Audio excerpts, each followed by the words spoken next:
বাংলাদেশ নিয়ে চীন যুক্তরাষ্ট্রের দড়ি টানাটানিতে ভারতের স্বার্থটা কি, লাভটা কোথায়, কি বলছেন বিশ্লেষকরা? এই যে বাংলাদেশে র্যাবের কর্মকর্তাদের উপর নিষেধাজ্ঞা, যে এলিট ফোর্স আমেরিকার পরামর্শে তৈরি হয়েছিল, সেটা এখন কিভাবে যুক্তরাষ্ট্রেরই চক্ষুশূল হয়ে উঠল?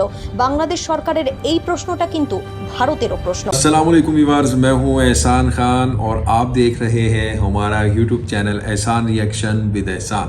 मैं उम्मीद करता हूं आप जहां भी होंगे एंजॉय करते होंगे, मज़े में होंगे और फिटफाट होंगे। व्यूअर्स, बहुत ही इंटरेस्टिंग वीडियो है। वेस्ट बंगाल का मीडिया इसके ऊपर बात कर रहा है कि देखें, शेख हसीना ने अमेरिका की नहीं मानी और अमेरिका के प्रेशर में नहीं आया बांग्लादेश, उसका जो इन्फ्लुएंस है वो कोई किसी काम नहीं आया यूएसए का, और अब बांग्लादेश की सिक्योरिटी के ऊपर जनाब वो पाबंदियां लगा रहा है, सैंक्शन लगा रहा है। बांग्लादेश की सिक्योरिटी फोर्सेस के ऊपर पाबंदियां लगा रहा है, रैब फोर्सेस के ऊपर। बांग्लादेश की आपको पता है जो रैब फोर्सेस हैं बड़ी मशहूर है। अच्छा, इसको जो ट्रेनिंग है, इसको जो तैयार है, इसको बनाया है ना, जो वो अमेरिका ने ही ट्रेनिंग दी है। लेकिन अब खुद ही अमेरिका उसके ऊपर ये कहकर कि ये बहुत ही ज़्यादा जनाब टॉर्चर करते हैं, ये बहुत ही ज़्यादा इंसानी हुकूक की खिलाफ वर्जी करते हैं और ह्यूमन राइट्स की खिलाफ वर्जी करते हैं, ये बहुत तशद्दुद करते हैं लोगों के ऊपर। इसलिए बहाना बनाकर उन्होंने जनाब इसके ऊपर पाबंदी लगा दी है, सैंक्शन लगा दिया रैब फोर्सेस के ऊपर। अब वेस्ट बंगाल का जो मीडिया है ना, वो इसके ऊपर बात कर रहा है कि देखें, अब अमेरिका तो रैब फोर्सेस पर पाबंदी लगा रहा है और कभी जनाब वो कहता है कि मैं शेख हसीना के साथ जो लीडरान हैं, मेन लीडरशिप है अवामी लीग की, कभी उसके ऊपर पाबंदियां लगाता है, सेंसर लगाता है, वीज़े की पाबंदियां लगाता है कि इनको बाहर जाने की इजाज़त नहीं है। लेकिन वो कह रहा है इसका नुकसान है ना, जो वो इंडिया को भी उठाना पड़ सकता है, क्योंकि जब अमेरिका से बांग्लादेश दूर हो जाएगा, डिस्टेंस पे चला जाएगा, तो फिर उसका फ़ायदा चाइना को हो जाएगा, रशिया को हो जाएगा, लेकिन इंडिया से बांग्लादेश बहुत दूर चला जाएगा और इससे जो भारत है उसको नुकसान होगा।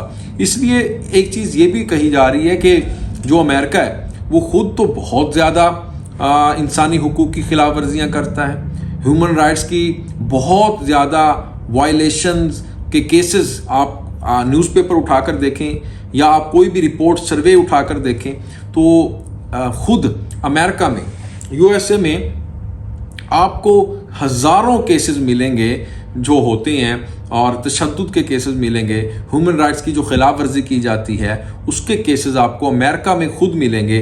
लेकिन वहाँ पर अमेरिका खामोश होता है, चुप रहता है। बल्कि बंगबंधु शेख मुजीबुर रहमान को जो कत्ल किया गया, मारा गया जिस तरह से, उन लोगों को जो शेल्टर दिया वो अमेरिका में दिया हुआ है, अमेरिका में शेल्टर दिया हुआ है, उनको पनाह में लिए रखा है। तो इतना अगर वो हिपोक्रेसी ना करे ना, अमेरिका उनको वापस दे दे। और अमेरिका जिस तरह से उसके ऊपर किया जुल्म ढाए अफ़गानिस्तान पर, सब दुनिया को पता है। और इसके साथ साथ शाम में जो उसने जुल्म ढाए सारी दुनिया को पता है। अमेरिका जहाँ जाता है, कुवैत में क्या किया, फिर आपको याद होगा कि फ़लस्तीन के ऊपर जो जुल्म ढाया जाता है वो किसकी माँ पर, किसकी मर्ज़ी से ढाया जाता है, अमेरिका की ही तो सब कुछ है ना। वो इसराइल तो कुछ नहीं कर, बच्चा है ना अमेरिका का, जिस तरह से उसने अमेरिका ने कहना है उस तरह इसराइल करता है। तो यहाँ पर खामोश क्यों है? मणिपुर में 2 औरतों को किस तरह से रेप किया गया, आपको पता है ना। इंडिया में मणिपुर में 2 औरतों के साथ जो सलूक किया गया, बेमाना तशद्दुद किया गया, उनको नंगा किया गया, बरहन्ना किया गया, फिर उनके साथ रेप किया गया। तो वहाँ पर अमेरिका क्यों चुप है? पाकिस्तान में किस तरह से लोगों के साथ नाइंसाफ़ियाँ की जा रही हैं, लोगों को मारा जा रहा है, सहाफ़ियों को मारा जा रहा है, लेकिन अमेरिका क्यों खामोश है? सिर्फ उसके ऊपर बोलेगा जो मुल्क तरक्की करेगा, जो मुल्क डेवलपमेंट करेगा, जो मुल्क अपने पाँव पर खड़ा होगा, अमेरिका को वो अच्छा नहीं लगेगा। लेकिन इसके ऊपर इंडियन मीडिया कह रहा है कि जी ये बहुत बुरी चीज़ होने जा रही है, जो कि शेख हसीना तो उनके प्रेशर में नहीं आएगी, लेकिन बांग्लादेश चला जाएगा चाइना के पक्ष में, उसका हिस्सा बन जाएगा उस ब्लॉक का, क्योंकि अब ब्रिक्स का भी जो चल रहा है ना सिलसिला। खैर, पहले वीडियो देखते हैं, फिर इसके ऊपर हम बात करेंगे। बढ़ते हैं वीडियो की तरफ। अगर अभी तक आपने हमारे यूट्यूब चैनल एहसान रिएक्शन को सब्सक्राइब नहीं किया तो जल्दी से चैनल को सब्सक्राइब कर लें और बेल आइकन भी प्रेस कर दें। वीडियो को लाइक भी किया करें और कॉमेंट सेक्शन में आप अपनी फीडबैक से हमें ज़रूर आगाह भी किया करें। लेकिन वीडियो देखते हैं। 3, 2, 1 एंड क्यू। বাংলাদেশ যুক্তরাষ্ট্রের সম্পর্ক সহজ করার ক্ষেত্রে ভারতের ভূমিকা কি? ভারত কি পারবে ঢাকা ওয়াশিংটনের সম্পর্কে নতুন অক্সিজেন যোগাতে? র্যাব আর রসেদ নিয়ে ভারতের স্ট্যান্ড পয়েন্ট কি? দিল্লির কাছে কি এটা স্রেফ জল ভাত? বাংলাদেশ নিয়ে চীন যুক্তরাষ্ট্রের দড়ি টানাটানিতে ভারতের স্বার্থটা কি? লাভটা কোথায়? কি বলছেন বিশ্লেষকরা? এটা খুব সেন্সিটিভ একটা ইস্যু, সময়টাও বুঝে পা ফেলার মতো। বাংলাদেশের প্রধানমন্ত্রী শেখ হাসিনা বিবিসিকে দেওয়া সাক্ষাৎকারে যেভাবে আমেরিকার কড়া সমালোচনা করেছেন, যেভাবে দুই দেশের সম্পর্কে নানান অস্বস্তিকর বিষয় দেখা যাচ্ছে, নিষেধাজ্ঞার বিষয়গুলো সামনে উঠে আসছে, তাতে ভারতের ভূমিকা বেশ প্রাসঙ্গিক হয়ে উঠছে। প্রথমেই সরাসরি একটা পয়েন্টে হিট করছি। ভারতের সঙ্গে মার্কিন যুক্তরাষ্ট্র ও বাংলাদেশ এই মুহূর্তে উভয়েরই দারুণ কূটনৈতিক সম্পর্ক, কারণ ভারত খুব ভালোভাবে ব্যালেন্স করতে জানে। সেক্ষেত্রে পর্যবেক্ষকদের একাংশের মতে ঢাকা ও ওয়াশিংটনের মধ্যে কোনো অস্বস্তি তৈরি হলে সেটা নিরসনের জন্য ভারতের চেষ্টা চালানোটা অস্বাভাবিক কিছু না, যেটা বহুদিন ধরেই হয়ে আসছে। তাছাড়া ভারত দক্ষিণ এশিয়ার সবচেয়ে প্রভাবশালী শক্তি, তাই এই অঞ্চলের আরেকটা গুরুত্বপূর্ণ দেশ বাংলাদেশকে নিয়ে যুক্তরাষ্ট্রের নীতি নির্ধারণের ক্ষেত্রে তারা ভারতের মতামতকে আমল দিয়ে থাকে, এটা লক্ষণীয়। যদিও ইদানিংকালে ভারতকে কিছুটা এড়িয়ে যুক্তরাষ্ট্র সরাসরি বাংলাদেশের সঙ্গে ডিল করছে, এরকম একটা প্রবণতা লক্ষ্য করা যাচ্ছে। তারপরেও ঢাকা ও ওয়াশিংটনের দ্বিপাক্ষিক সম্পর্কের ক্ষেত্রে ভারতের একটা ছায়া বা প্রভাব যে আছেই, তা কিন্তু অস্বীকার করার উপায় নেই বলেই মত বিশেষজ্ঞদের। আর নরেন্দ্র মোদীর সঙ্গে যুক্তরাষ্ট্রের প্রেসিডেন্ট বাইডেনের ব্যক্তিগত হৃদ্যতাও যে কতটা নিবিড়, সেটা নিশ্চয়ই নতুন করে বলে দিতে হবে না। ফলে জো বাইডেন ও হাসিনার মধ্যে কোনো বিষয় দূরত্ব তৈরি হলে ব্যক্তিগতভাবে নরেন্দ্র মোদী সেখানে হস্তক্ষেপ করে ভুল বোঝাবুঝি দূর করার ক্ষমতা রাখেন, এটা নিয়ে কোনো সন্দেহ নেই। এমনকি বাংলাদেশের গণতন্ত্র নিয়ে প্রশ্ন না তুলে সে দেশের জনগণের ম্যান্ডেটকে মেনে নিতেও আমেরিকাকে ভারত বহুবার পরামর্শ দিয়েছে।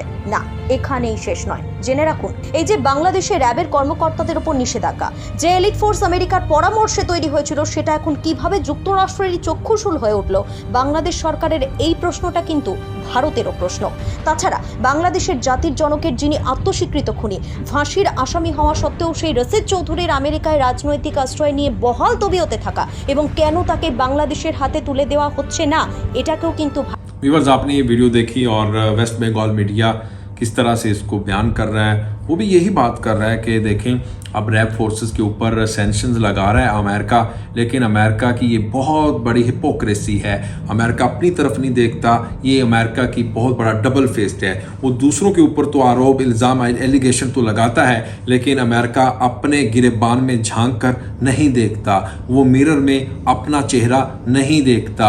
वो बहुत गंदा है, वो लोगों के ऊपर तो इल्ज़ाम लगाता है, रैब फोर्सेस को खुद तैयार तो कर देता है, लेकिन उसके ऊपर बहाना बनाकर कि ये बहुत ज़्यादा ह्यूमन राइट्स की खिलाफ वर्जी करते हैं। असल में उसके पीछे कोई सीन और है, बिहाइंड द सीन कुछ और चल रहा है। वो चाहते हैं कि हम किसी न किसी तरीके से आइसलैंड टापू पे वहाँ पर नेवल बेस बनाने के लिए जो शेख हसीना हुकूमत को कहा गया, उन्होंने जो इनकार कर दिया, जवाब दे दिया, तो फिर उसके मुकाबले में वो इस तरह की पाबंदियाँ लगाना चाहते हैं बांग्लादेश के ऊपर। लेकिन बांग्लादेश डट गया जी, बांग्लादेश ने इनकार कर दिया कि जो करना भाई कर लो, लेकिन हम अपनी ज़मीन का एक टुकड़ा भी आपको नहीं देंगे। ये तो बड़ी खबर है। खैर, इसके ऊपर अब इंडियन मीडिया ये बात तो कर रहा है कि अब अमेरिका को ये काम नहीं करना चाहिए, नहीं तो फिर भाई ये बांग्लादेशी तो एक है साउथ एशिया में जो थोड़ा बहुत हमारी बात सुन लेता है, इंडिया की प्रधानमंत्री मोदी जी की, लेकिन फिर अगर ये भी हमारे हाथ से निकल गया तो फिर हमारा क्या बनेगा? यानी चाइना तो हमें वैसे कच्चा चबा जाएगा, आगे लद्दाख पे जिस तरह से दुर्गत बनाई सारी दुनिया ने देखा, लेकिन अब वो अगर इसके पक्ष में चला गया, इस ब्लॉक का हिस्सा बन गया, तो फिर हमारा क्या बनेगा? ये भी तो एक चीज़ है ना। तो खैर, इसके ऊपर हम मजीद बात करेंगे। आपका इसके बारे में पॉइंट ऑफ व्यू क्या है? आपने व्यूअर्स इसके बारे में ज़रूर बताना है, कमेंट सेक्शन में जाइएगा, कमेंट कीजिएगा। इंशाल्लाह नेक्स्ट वीडियो में आपके साथ एक बार फिर मुलाकात होगी। तब तक के लिए अल्लाह हाफिज़।